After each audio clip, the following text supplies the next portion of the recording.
Oi gente, tudo bem com vocês? Por aqui Ramon Rodrigues, sou jornalista e autor do livro A Armada Histórica, uma trama policial que se passa em Brasília. E eu resolvi alimentar esse perfil, fazendo alguns vídeos falando sobre livros que eu li há pouco tempo, né? Ou que eu acabei de ler e que eu gostei muito, tá? E eu vou falar, né, primeiramente desse aqui. Memórias de Teresa de Jesus, escrito por ninguém mais, ninguém menos que o grande Martinho da Vila. Esse livro aqui foi lançado pela editora Malê, na verdade é uma reedição desse livro que o Martinho lançou no ano passado, como se fosse uma versão atualizada. E nesse livro o Martinho conta a história da família dele, como se fosse a mãe dele contando a história, a Teresa de Jesus. E logo de cara, antes da história começar mesmo, tem alguns textos escritos por algumas pessoas, né, que falam sobre família, e aí a gente já começa a ter um afeto sobre o livro, porque falando de família, né, gente, todo mundo tem uma história boa pra contar de algum parente ou de alguns parentes, né? E quando o Martinho lançou esse livro, ele mesmo disse em entrevistas, né, que ele tenta remontar não só a origem da família dele, como a origem de várias famílias pretas brasileiras, né? Porque as origens dessas famílias foram apagadas devido à escravização, né? Mas Dona Teresa de Jesus, ou seja, Martinho da Vila, né? Ele acaba dando uma verdadeira aula de história sobre como a população brasileira se formou e também sobre como as cidades do interior do Brasil acabaram tendo a configuração que tem praticamente até hoje, depois que a escravização foi abolida do Brasil, né? E pra quem não sabe, a família do Martinho é de Duas Barras, no interior do Rio de Janeiro. E logo de cara, quando o livro começa, você já percebe que a família do Martinho é muito grande, gente. Mas a gente percebe também o quanto que a família se mantém unida, né? E é impressionante o quanto que o Martinho sabe o nome de todo mundo. E mais um atrativo do livro são fotos da família do Martinho, como essa aqui, ó. Além dessa, tem muitas outras, então o livro não é só um livro de memórias, é um álbum de família. E conforme você vai lendo o livro, né, como você sabe que o livro foi escrito pelo Martinho, você tem que fazer um exercício praticamente o tempo todo de que quem tá narrando a história é a Teresa de Jesus, não é o Martinho da Vila.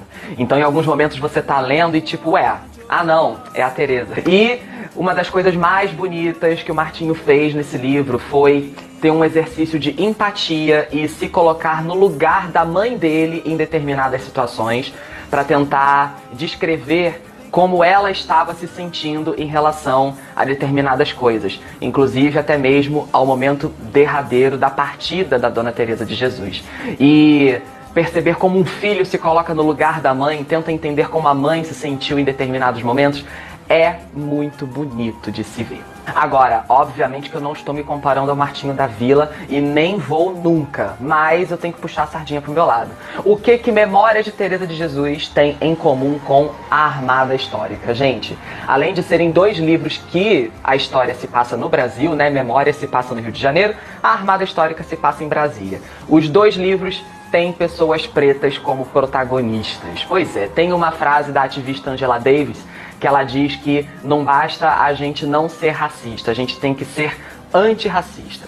E o antirracismo passa por colocar pessoas pretas no protagonismo das histórias. Pois é, gente, a sociedade brasileira é tão diversa que a gente lendo as histórias, a gente não pode imaginar que todas as pessoas, todos os personagens de uma história são brancas, ainda mais quando a história se passa no Brasil, né? Então, vai aí um exercício. Leiam mais livros que tenham pessoas pretas como protagonistas.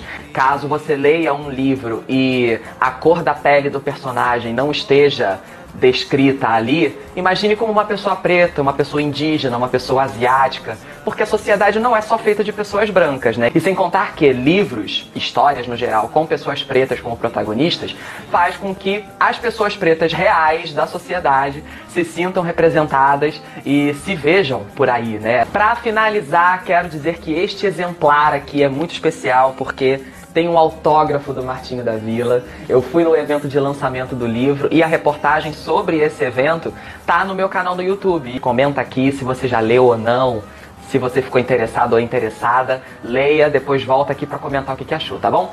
E esse vídeo é sobre Morte no Nilo, de Agatha Christie. E esse vídeo, obviamente, é para quem ainda não leu o livro e também para quem não viu as adaptações do livro para o cinema. Um filme sobre esse livro foi feito em 1978 e outro em 2022. Para quem não sabe, a Agatha Christie é uma das maiores escritoras do mundo, principalmente de livros policiais, né? E quem não conhece também precisa saber que a maioria dos livros dela tem um personagem que aparece ali para desvendar todos os mistérios. Eu estou falando do detetive Hercule Poirot. Eu acho que é assim que fala o nome dele. E quando eu terminei esse livro, eu fiquei pensando, né? Como fazer um vídeo sobre esse livro, falar de uma história policial sem dar spoiler. A princípio, a gente pode contextualizar o momento histórico em que o livro foi lançado, né? Ele foi lançado em 1937, então imagine aí o jeito que as pessoas se vestem, as formas de viajar para os lugares, as formas de se comunicar com as pessoas, né? A história começa na Europa com uma jovem chamada Lynette Ridgway, eu acho que é assim que fala o nome dela. Ela é uma moça jovem, bonita, rica, muito boazinha, costuma ajudar todo mundo que pede ajuda a ela. E, num dado momento, ela conhece uma pessoa e resolve se casar com essa pessoa. E na lua de mel, eles vão para o Egito. E numa viagem ao longo do Rio Nilo, as coisas acontecem e aí eu não posso falar mais nada. Mas o que eu posso dizer é que é impressionante como os personagens desse livro são movidos pelo interesse e pela fofoca. Pois é, a fofoca já dominava o mundo naquela época, minha gente. Lynette Ridgway era famosa, saía fotos dela e notícias dela em colunas sociais. E aí, quando os conhecidos ficaram sabendo que ela se casou e foi pro Egito, o que essa galera fez? Vamos pro Egito também, vamos fofocar de perto, vamos saber de perto como é esse casamento, como é essa relação. E aí, como todos têm interesse nessa relação, todos são suspeitos do que acontece nessa viagem pelo Rio Nilo. E é aí que a gente vê que Lynette Ridgway tem inimigos, que ela não é tão boazinha assim, que as pessoas não estão perto dela só porque querem o bem dela. E é interessante observar também que em algumas cenas todo o elenco do livro está reunido. E isso talvez pode ter influenciado até mesmo autores de novelas brasileiras. Você pensa que eu tô delirando? Não. Imagine as novelas do Valcir Carrasco, por exemplo. Ele adora juntar o elenco inteiro em cena de casamento, em cena em que os segredos são revelados. Quem é que me garante que a Agatha Christie não influenciou ele também? E a última coisa que eu posso dizer sobre o livro é que muitas teorias são colocadas em xeque durante a investigação do que acontece e até na última página tem reviravoltas, então se prepare. Agora é óbvio que eu não gravo esses vídeos à toa, né? Pra dar dica pra vocês e também pra fazer propaganda do meu livro. O que a Armada Histórica tem a ver com Morte no Nilo? Além de serem duas histórias policiais, né? A Agatha Christie cita o Egito na história, né? A Morte no Nilo, obviamente, as coisas acontecem já no Egito. E a Armada Histórica brinca com uma teoria de que a cidade de Brasília se assemelha muito com uma cidade do Egito Antigo. Você sabia dessa teoria? Pois é. Além disso, a Agatha Christie disse, né, que escreveu Morte no Nilo depois de uma viagem que ela fez ao Egito. Aí, Ramon, você fez uma viagem ao Egito? Não.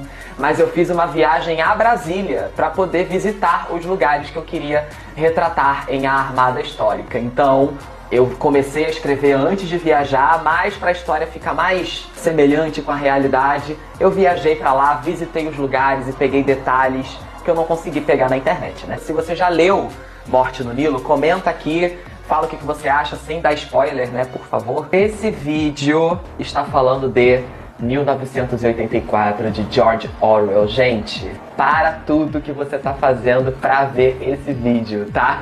E esse vídeo, obviamente, é pra quem não assistiu os filmes sobre esse livro, né? Que foram feitos em 54, 56 e, claro, em 84. Em 1984 foi lançado um filme desse livro. Fica tranquilo que não vai ter spoiler sobre o livro, tá? Mas o que você precisa saber é que 1984 conta a história de Winston Smith, um homem que vive em Londres mas num mundo completamente diferente do mundo que a gente vive. Nesse mundo em que o Winston vive, os países são divididos em 3 grandes blocos, tá? Oceânia, Eurásia e Lestásia. E esses 3 blocos vivem em guerra, ora com um, ora com o outro. O importante é que tem guerra o tempo todo. E esses 3 grandes blocos, né, vivem em regimes autoritários. E na Oceânia, que é onde o Winston mora, quem governa a Oceânia é o Grande Irmão. Em inglês, Big Brother, sabe? E o grande slogan da Oceânia é: o Grande Irmão está observando você. E observando literalmente, porque até mesmo dentro das casas das pessoas existem tecnologias chamadas teletelas que observam o que as pessoas falam e fazem o tempo inteiro. E aí é claro que quem não concorda com esse regime autoritário é perseguido, é preso, é torturado e também assassinado, ou, usando a palavra que tá no livro, é pulverizado. Ninguém nunca mais ouve falar da pessoa. E aí o Winston vai vivenciando coisas ao longo do tempo que a gente lê a história, né? E aí a gente vai acompanhando. Pra gente entender o porquê que o George Orwell lançou um livro como esse, a gente tem que entender a época em que o livro foi lançado. Esse livro aqui foi lançado em 1949 e o George Orwell morreu em 50. Em 1949, fazia pouquíssimo tempo que a Segunda Guerra Mundial tinha terminado, né? A Carta das Nações Unidas tinha sido assinada, a ONU tinha sido criada, mas havia apenas 4 anos que isso tinha acontecido. A União Soviética já existia, já havia uma guerra fria ali entre Estados Unidos e União Soviética, que perdurou até o início dos anos 90. O George Orwell lutou na Guerra Civil Espanhola, que derrotou o nazifascismo dentro da Espanha, e juntando tudo que o George vivenciou com o que foi noticiado na época da Segunda Guerra, com o que se sabia a respeito da União Soviética, ele simplesmente juntou tudo e escreveu 1984, que serviu como uma sátira de regimes autoritários e também um alerta de como o mundo iria se tornar, ou poderia se tornar, caso as guerras continuassem e os regimes autoritários fossem instaurados nos países, né? Especialistas no assunto dizem que o Grande Irmão, retratado por George Orwell em 1984, foi uma sátira de Joseph Stalin, que governava a União Soviética na época e governou durante mais de 30 anos. Só que décadas depois de muita coisa que aconteceu no nosso mundo, no mundo real, a gente pode dizer que coisas que acontecem em 1984 já aconteceram e a gente precisa tomar cuidado para a coisa não ficar exagerada, para a coisa não se tornar o que acontecia, o que acontece no livro, né? Por exemplo, essa coisa do Grande Irmão, de existirem reality shows em que todo mundo é vigiado 24 horas por dia. Hoje, a gente também é vigiado 24 horas por dia, por câmeras de segurança, por celulares que nos escutam o tempo inteiro através dos algoritmos e por aí vai. E também com a disseminação de fake news nos últimos anos, principalmente na campanha presidencial do Donald Trump em 2016, na campanha presidencial e no governo também de Jair Bolsonaro nos últimos anos, e também até mesmo com coisas que acontecem na própria Grã-Bretanha, com Boris Johnson, por exemplo, apontam aí uma manipulação de informações para que as pessoas continuem no poder, continuem ganhando apoio popular. Isso também acontece em 1984 e acontece ainda hoje no nosso mundo, né? Então, minha gente, 75 anos depois do lançamento, 1984 ainda é uma leitura que todo mundo deve fazer, né?